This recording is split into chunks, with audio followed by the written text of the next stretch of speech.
Hello everyone, this is Cindy Nole and welcome back to my channel.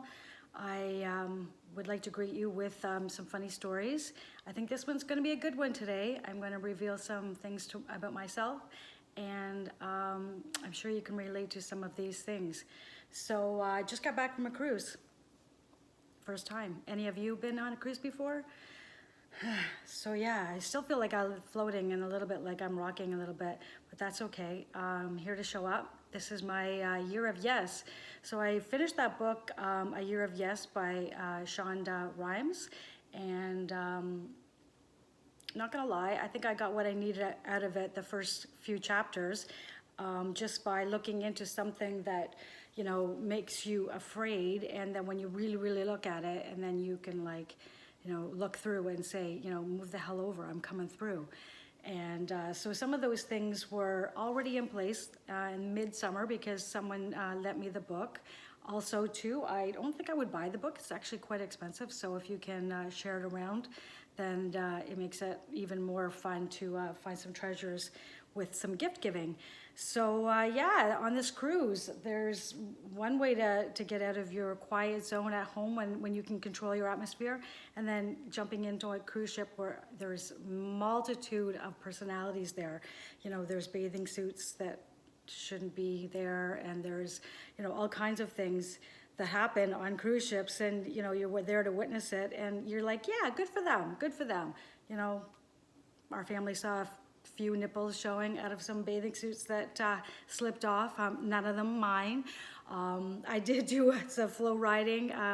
Chloe's working on a cruise ship and she gave us some lessons, and I made sure that I had like a long shirt on because I did go ass over tea kettle, and I will be sharing that publicly about how, you know, yes, it's messy sometimes, but that's okay. I managed to have fun, and I managed to see through the cold weather and you know, the water, and we really had a lot of fun with that.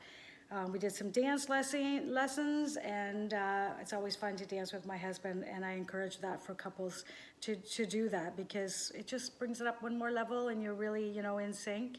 You know, the ebb and flow doesn't always happen until you actually can grab onto each other and really be in sync. So it's nice to be able to do that and to resonate with, you know, with that dance and with the music. I think it's really great.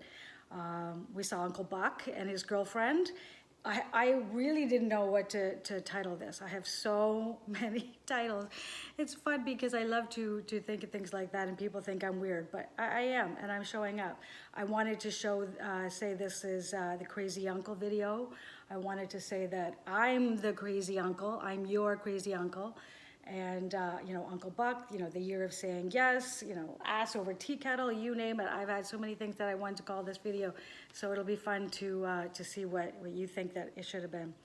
So, you know, I had, I guess, an Uncle Buck. I have an uncle.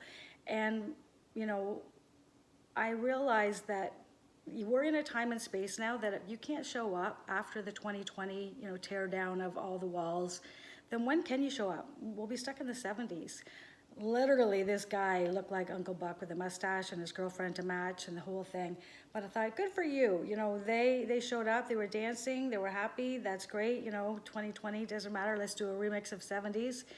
And I think about the time when I was living back home and we had an uncle that lived with us. And I think that's more common than people think.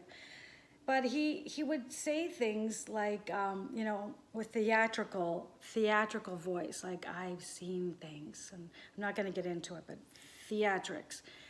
And then I thought, well, I didn't want to know what he saw. He was a truck driver, so he could have seen things like, you know, in the more X-rated, what you drive by cars and see X-rated stuff. Like, I'm just a kid. I don't want to know what you've seen. And then he, you know, he was really wanting someone to talk to him, and I was trying to avoid him at all costs.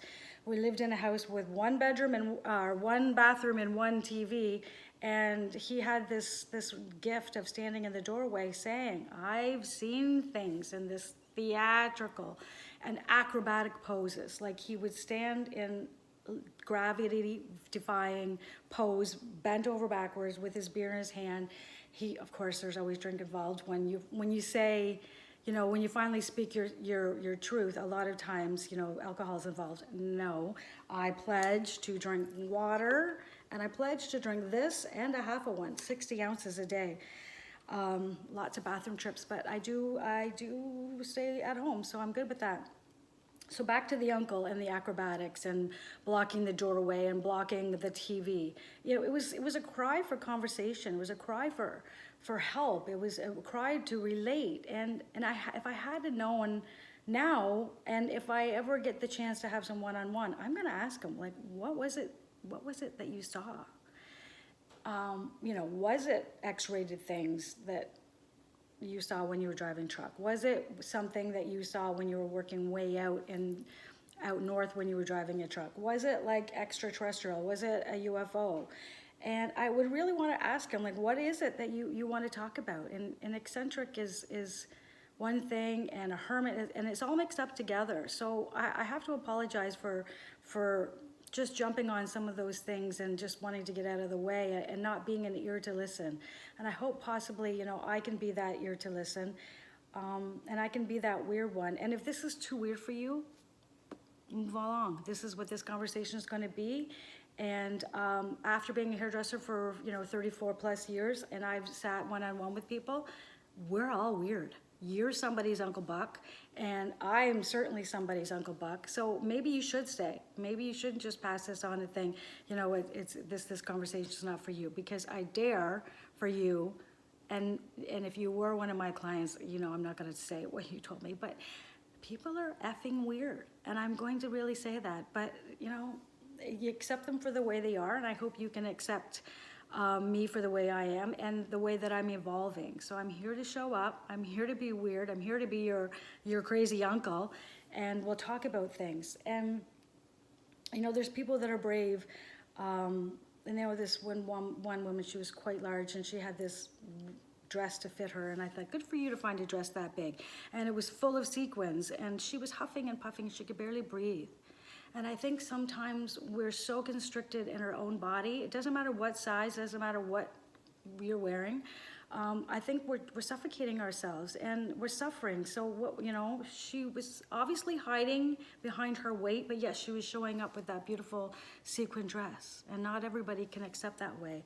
And I hope that I've gained some compassion and some insight that I can see past some of these things. And if I went back and asked my uncle, you know, what did you see? Did you see a UFO? Because I did. Was it at the family farm where you lived, where my grandmother lives? Because that's where I saw mine. It was a silver disc, and I saw it. Yes, I've said it. I've said it on a few podcasts, but I haven't said it on any of my conversations with myself, basically in my living room. And, you know, here I am, basically talking to myself until I put this out there. But I saw a UFO when I was 7, and it changed my world. It changed my perspective. Luckily, now recently, like maybe it was 2020 or so, that the Pentagon actually admitted that yes, that they have many files on UFOs and such. So it's time for me to talk about something that's weird. Quite a few of the things that I put out there talked about my relationship with Jesus. And I just recently reviewed a really great interview that I had with Lisa Wade at Dirt Road Divinity. And I had spoken about, actually, I didn't say anything about the UFO on that video, but we talked about how I'm combining, you know, the traditional relationship with Jesus and that type of strategies to get through life is, you know, to follow him, to do it the way he did it. He's trying to make the road easy for us. And of course, he has a Holy Family for support. But then how can I internalize, and how can I make it so that those kinds of things that I've been doing also resonate with, you know, the teachings of Jesus, because they do caution using tarot cards and such like that. In that interview with Lisa, Dirt Road Divinity, we talked about the ethics involved in this. So I wouldn't really want to read cards for somebody, because if there's something in there that's not for them and bypassing their lesson, then that's not a good thing. And there's the things like with the dowsing, that you can actually, you know, probably douse your own lottery ticket and you know, do do the questioning of things that you shouldn't be, but the code of ethics is got to be there. And I'm growing in my ethics always. It's never just a one and done. And we're looking for that one and done. And this age of the digital land here that we're talking on the other side of the screen, I want to be that neighbor that blows over your fences and recreate that, good fences make good neighbors. And if I was to see, the book here, The Year of Yes, what would be one of my bigger fears would be like if people would look at me differently and think, wow, she is crazy under that skin. But then again, all those conversations, and I've had hundreds and hundreds and hundreds of different people sitting in my chair over all of those years. You wouldn't believe the amount of people that I can remember. Wow, yeah, I knew that person. Wow, I knew that person. And the stories and the weirdness and this and that, it's all there for all of us. And for the first stone to be thrown, well, then I think that's a problem, because I think that, nobody's the stone thrower. So I hope to be that one that pushes on your fence a little bit, that you can, just see what, just get out of your own little box and explore things that are a little bit. And if you need to come to me and talk about things or ask about things, I want to be here for you. And on another one, I'm still not sure. I think this is going to be I'm Your Crazy Uncle. Yeah, I think that's a really good one. So yes, I can be crazy, I can be serious, I can be church going, I can be your mother or a wife, I can be all of those things, and all wrapped up into an open door, and a little bit of less judgment than some people that I've had in my life. It's good to have your convictions on things, but it's also good to be able to pivot and to incorporate different things in your life and be an example of, being a little bit of this and a little bit of that, and still being able to, walk down the street or go to the grocery store and look like a normal person, except for when you're in Walmart. But be as normal as you can, but have this going on too. We're allowed to have many facets. We're allowed to wear many hats. And if I was to ask my uncle, I would say, what did you see? What is it that you need from me? I see you. I hear you. I'm sorry I judged you for all those years. And what is it that you saw? Because I did see a shiny silver disc outside of the farmhouse that you grew up in. And it was in the pure day, and I had witnesses with me. It's daylight, and it stood there, and I had that whole intimate time with this silver ship that carved my life in a way that I am just so happy that I had. Mostly I had closed that door because I didn't want to deal with it.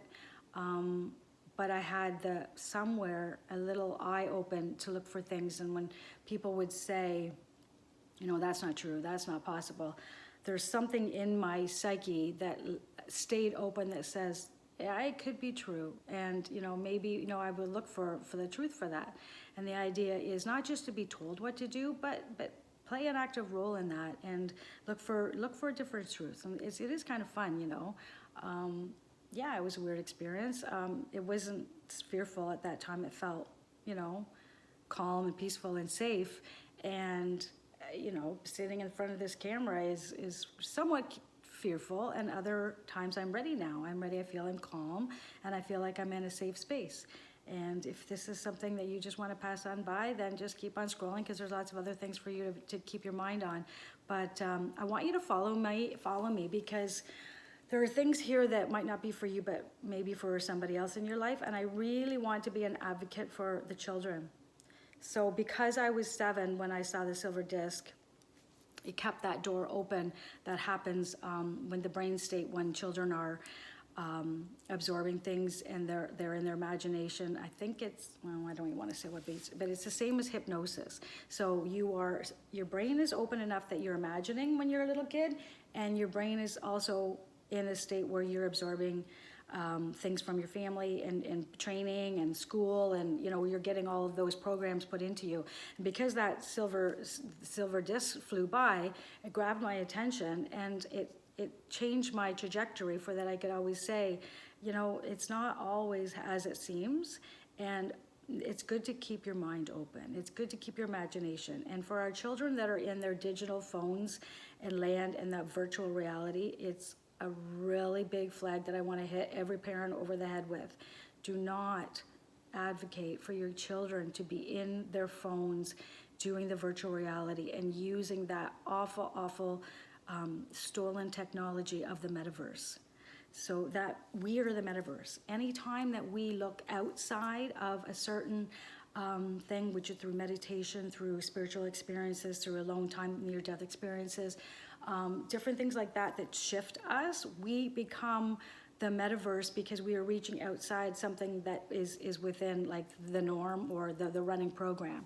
So these children that are searching for that next fix and they're receiving the dopamine kick out of that, they need to do the hard work. They need to get their asses off the chair and their faces out of the phone, and they need to get out there and they need to experience lives and do a little bit of hard work so they can get that dopamine from the brain the way that it's meant to be. And for that whole metaverse and all that virtual reality and how children now are they're growing up to be adults and they'd rather do a virtual birthday party than go see somebody, because now all of a sudden their social skills have slipped away and how it's failing. So hitting their head over, with a red flag. Parents, please, I have more to say about this, and I think that you would do well to have one eye open and one ear open and be one step of this behind. You don't want to be behind the eight ball. You want to be able to say to your children, get out there, get out some fresh air, get your feet on the ground and have some real experiences, and do not let them slip away, because that is our inheritance for us to be able to be our own metaverse. Like every time we bring something into fruition, whether it even be a project, you have to know that when your children are doing school projects and they see it out there on a board and they see it come to life, when I mentioned before about designing your kitchen, when we designed our pool, when we designed our house, all of those things like come into actual material things that we can hold on to, but it all comes from our psyche and our consciousness. So I invite ourselves to join a little bit more of my talks, so we can get through this a little bit easier. And yes, if I need to be your crazy uncle, then so be it. Okay, thanks for joining me. I hope that I've intrigued you. If this scares you and if this frightens you, then this will say to you, she's shaking my fence. She is she's getting inside my little safe space of my backyard, and I don't like it. So sit with it for a while and then just say, okay, I get that, I understand. I'm going to say yes to looking into that more, whether it be through me or whatever else. But for sure, do your research on this whole the downside of the metaverse, because we are going to be able to do that anytime we manifest something on our own. We're doing that, and in our own states of mind. So it's easy. It's just states of mind. Okay. So let's help each other out, and thank you for letting me be your crazy uncle.